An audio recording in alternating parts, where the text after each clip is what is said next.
Hello, my name is Ellie Luzier, and this is my final project slash final essay for History 3354, Dr. Mayfield's class of 2023.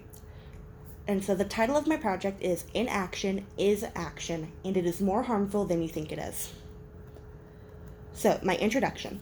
Although the killings of black people served as the catalysts for both the civil rights movements and the Black Lives Matter movements, the rage that erupted in persistent protest was caused by much more profound systematic wounds. Jim Crow era racial injustice was the wound for the CRM. For BLM, it is the undervaluation of black lives in all spheres of American society. With both movements, many people were actively participating in the protests. But with every 100 people who were participating, there was double the amount of people who were on the sidelines, watching and not doing anything. There were more people not actively doing anything, and these watchers all ended up hindering both of the movements, as the inaction of a few is much more detrimental to a movement as a whole. So, the thesis in all of this is there were more people not actively doing anything. These watchers all ended up hindering both movements, as the inaction of a few is more detrimental to a movement as a whole.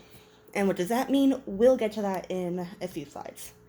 So, history of tolerance for violence has laid the groundwork for injustice in today's world, and we are to blame. So, by that I mean, if you really were to think about it, a lot of these social injustices that we are dealing with today in today's world, and even back in the 1950s, 60s, 70s, all of this kind of came out of one time period almost. And we can pinpoint this back to about the 17th and 18th century in Europe during the Enlightenment period, when these so-called philosophers, quote unquote, were having these discussions and thinking. Literally, that's all the Enlightenment period was, thinking. And they were coming up with definitions for things. And their definition for why there were different races was that there were some races that were more equal than others. And so a racial hierarchy came about.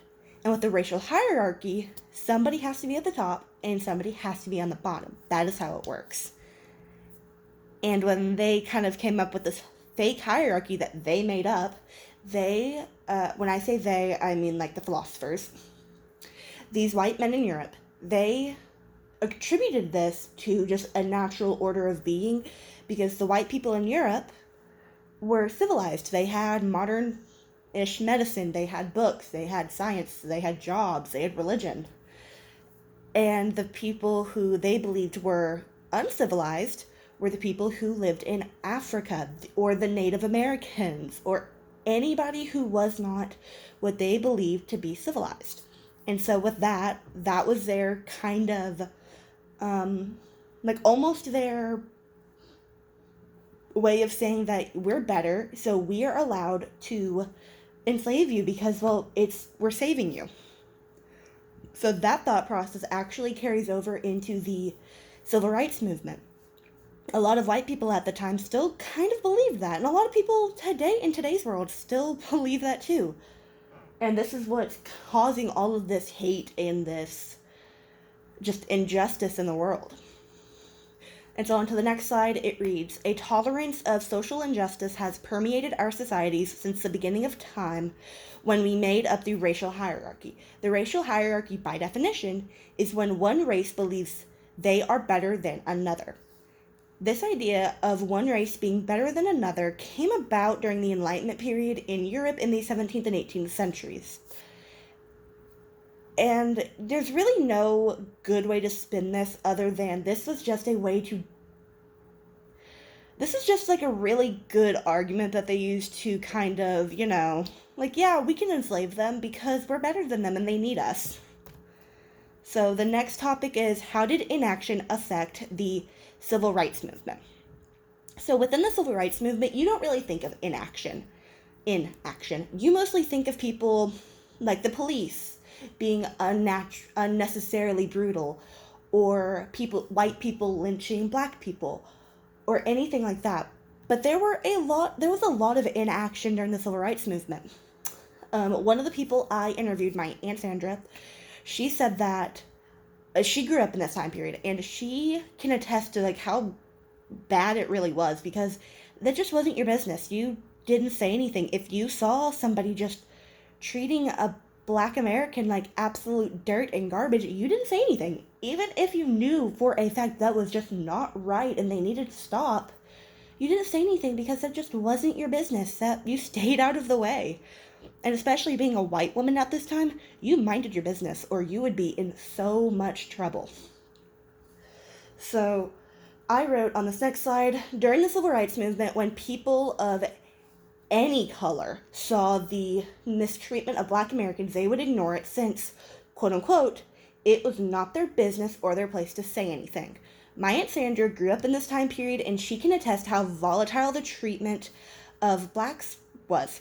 And she and many others did nothing to stop it, as they were raised in a culture of people who did not want to ruffle any feathers. That was just a fancy way of saying that, yeah, we know it's wrong, but mind your business. You need to stay out of it. Like when you tell a child to get out of grown folk business. And we are still in a time period like that today where, yeah, people kind of see it as a, hey, this is wrong, we need to say something, but also it's a, well, it's not really our place, so just ignore it, somebody else will. And what you're looking at on the next slide is a picture of what inaction looked like during the civil rights movement. So this is actually a picture of the sit-in at one of the Woolworth lunch counters where white people were attacking black teenagers who were just sitting there doing nothing. And up in the front, where the first black teenager sitting on the counter with flour on his head is, and right next to him, a man in a plaid shirt dumping a liquid onto the girl next to him, that is very much action. But if you look in the very, very back corner of the very top right corner, you see a man in a plaid shirt looking away from the camera. I found an interview that talks about this man. And the interview is basically saying, yeah, he was there getting lunch, and a lot of people just ignored what was happening. They just went in, bought their lunch, sat down, ignored the people being attacked, and left. Or they would be like, yeah, well, they kind of deserved it, but I'm not going to say that out loud. Or you have another group that would be like, yeah, this is really wrong. The white people need to stop attacking these black teenagers. They're doing nothing. They're just sitting there. But they would never voice their opinion. They would never physically go like, hey, you need to stop. They wouldn't do anything. They would just let it happen. They would just think that, yeah, they need to stop, but I'm not going to stop them because it's not my place. And that still kind of happens today in the Black Lives Matter movement. But we'll get into that in a second. So on the next slide, how did inaction affect the BLM? So I wrote on this slide, in our time, present day, back to the start of the BLM movement, many people still hold this sentiment of minding our own business. In today's world, you almost have an obligation to stop the injustices and hate that you see. But most people still hold on to this idea that if it's not happening to you, then it really isn't happening. And this is a huge problem because this is allowing all of this hate and mistreatment to go on. But since it's not happening to you, it's not really happening. That's why a lot of people didn't believe COVID was happening, because if it didn't happen to them, it's not real.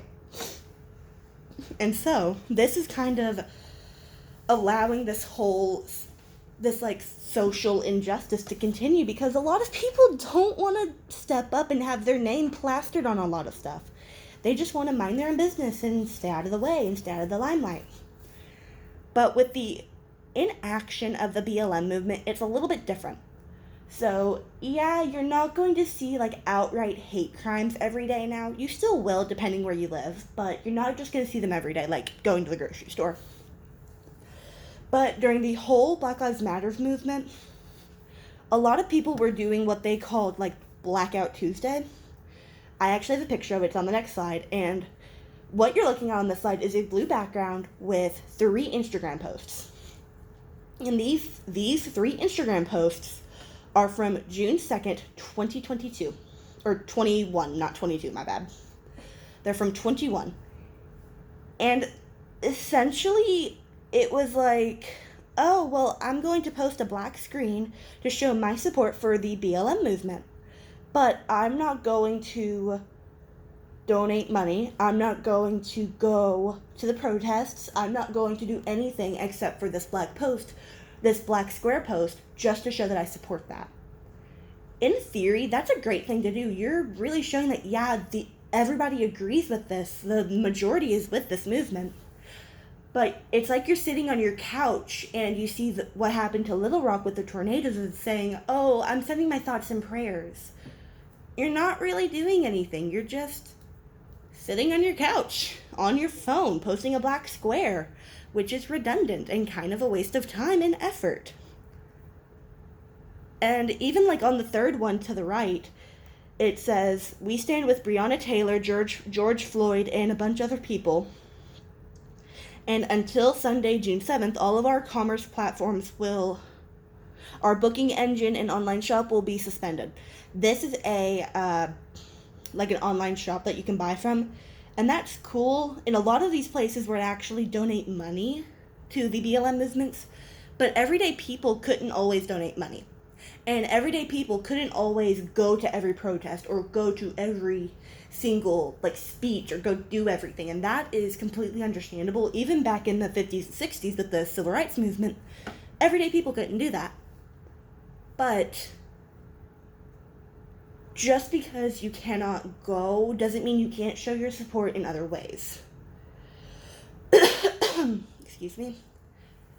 And within this Black Lives Matter movement, like with the Blackout Tuesday on June 2nd, a lot of people did this and never posted anything else about it.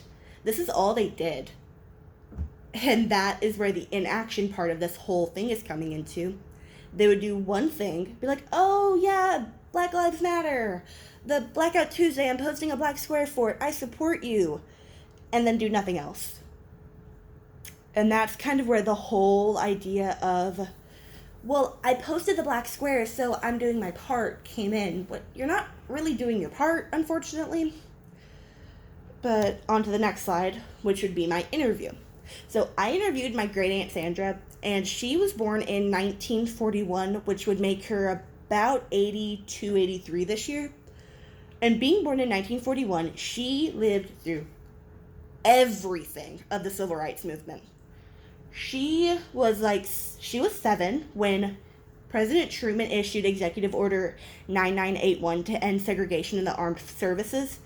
And she was 24 when President Johnson signed the Voting Rights Act of 1965. And within this little timeline I gave you, you can see how old she was and how this was really affecting her, because she had her first kid at 19 when Ruby Bridges was being escorted to the William Frantz Elementary School in New Orleans. And at 22, she was having her third kid when the March on Washington was happening. She was very much a young adult, a teen to young adult when all of this was happening. And she can absolutely tell you that she remembers all of it very vividly, and that she regrets not being more active within the whole movement. But on the next slide, it's going to tell you she was born and raised in a very small city in Texas, Kaufman City, and there really wasn't much happening there. I mean, yeah, there was a little bit, but she wasn't able to really do much, if that makes sense. And she did live relatively close to Dallas and Shreveport where stuff was happening, but she straight up told me that she didn't want to get arrested and ruin her chances of getting into law school, which she ended up not being able to go anyway due to her kids. But she was not active because of the fact that she didn't want to ruin her own life. And she told me that, and she wishes that she could go back and change it, but she can't. Down at the bottom, it says she was in support of the civil rights movement. She did not donate any money, though, go to any protest, or be outspoken in her beliefs, because Kaufman was and still is very conservative. When I say conservative, I mean the high school still flies a, what is it called? Like a rebel flag from the Civil War. They still fly that on their flagpole underneath the United States flag. So she really didn't have much of a chance to do anything where she lived. So that kind of makes sense. But also, she did have an opportunity to donate money. She did, but she did not, because she didn't want to ruin her own life, which was causing more of a problem within the civil rights movement as a whole, because you have this whole idea of, yeah, I support them and I have the same belief systems and I believe all the same stuff, but I don't want to ruin my whole life for this little movement, so I'm just not going to do anything. So for the next slide, on my interview 2, I interviewed Mallory Mae Williams, and she is a family friend. She was born in 1990. So she was actually alive for every BLM movement, from George Floyd to the little kid who was killed in Florida. She was alive for all of it. And she is mixed. She is related to a lot of the active members of the civil rights movement. But she's not really related to the members who were like up at the forefront, like Martin Luther King or anybody like that. She was more related to the women and men who did the background stuff, like the money keeping, or the, like, hey, passing out flyers, like, hey, you need to come here at this time, and doing all that little background information. But her dad was a very active member in the 60s. And she tells me that that is why she was absolutely willing to do this interview, mostly because of her dad. So on the next slide, how was she active? Being born and raised in Montgomery, Alabama, she was not active. She really isn't. And yeah, there's a lot of stuff going on in Montgomery, but she told me that if there was a protest or march or anything, she did want to be there, but she could never force herself to go. And that's kind of playing into the whole fact of she doesn't want to ruin her social image of, yeah, I'm supporting this group that a lot of people believe are terrorists. When I say a lot, I mostly mean conservative people. But she doesn't really want to, like, be associated with that because it could ruin her job chances.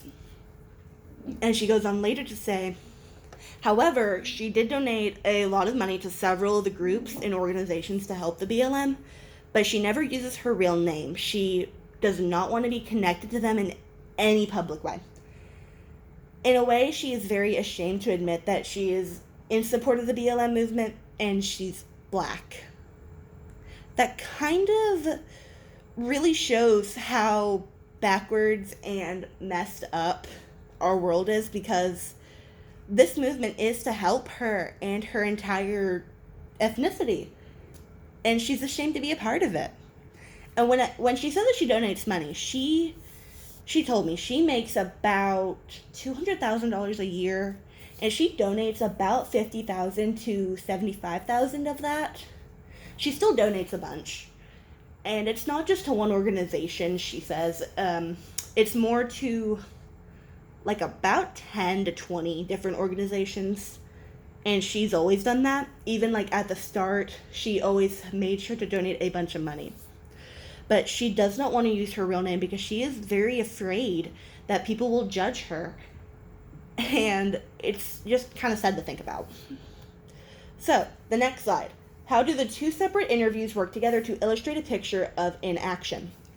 So, on one side of the spectrum, you have my Aunt Sandra, who wasn't active in any way, shape, or form. Yeah, she agreed to everything. She absolutely loved all the ideas that the civil rights movement was pushing and wanting to support it, but she never actively did anything, and she never donated money. While Mallory Mae Williams, she donates a ton of money, but under a false name, and she is afraid to do it. So is Aunt Sandra. She was afraid to be active. So how do these two things tie in to illustrate a picture of the inaction happening? Well, that's simple to say. These two women are active in their own ways, but they're not really active. So they're kind of hindering the whole project, if you were to think about it like that.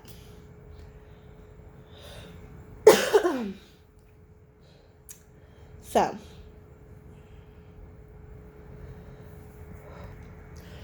with the inaction of the BLM being very different from the CRM, BLM, you post a black square on social media and you're in support of it.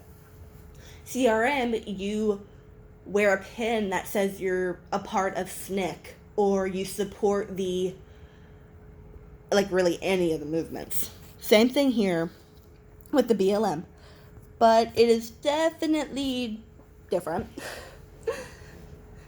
And when you're trying to illustrate a picture of the inaction that was happening within both of the movements, you're going to get a very different picture with both.